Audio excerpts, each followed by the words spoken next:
अरे सलीम अंकल, कैसे हैं आप? और बेटा, अम्मी अब्बू कैसे हैं? First class uncle. उम्रे से परसों वापस आए हैं। ये लीजिए घर का किराया।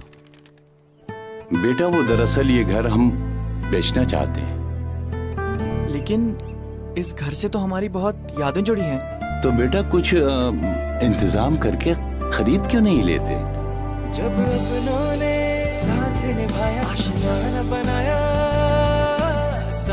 एनबीपी साहिबान अब आपको दे रहा है अपना घर खरीदने, तामीर करने, प्लॉट खरीदने और उस पर तामीर और बीडीएफ की फैसिलिटी आसान शराइत पर, ताकि आपको मिले आपका अपना साहिबान। नेशनल बैंक ऑफ पाकिस्तान, कौम का अपना बैंक।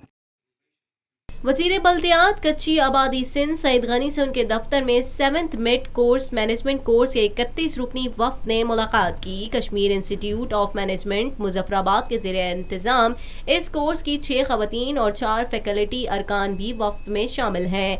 वफ्द अपने कोर्स के सिलसिले में 1 हफ्ते के लिए सूबा सिंध में आया है और इसका मकसद सूबे के मुख्तलिफ महकमों की कारकर्दगी समेत दीगर अमूर से आगाही हासिल करना है।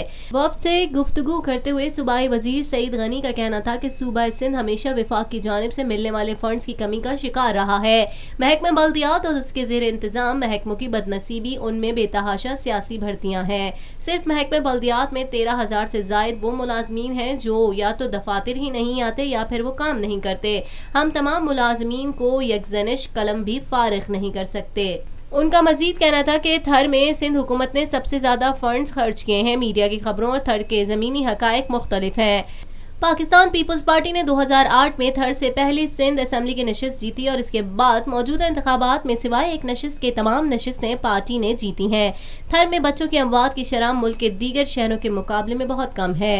हुकूमत सूबे में तालीम, सेहत, सफाई सुथराई समेत तमाम शोबों में भरपूर काम कर रही है। पाकिस्तान में पहली मर्तबा हालात हाजरा के मुख्तसर मगर जामे प्रोग्राम्स, खबरों, तबसरों के अलावा दीगर समाजी, तिजारती, सकाफती, तफरीही, मालूमाती, मजहबी, तालीमी, सेहत और बच्चों के प्रोग्राम्स सिर्फ TNN TV पर।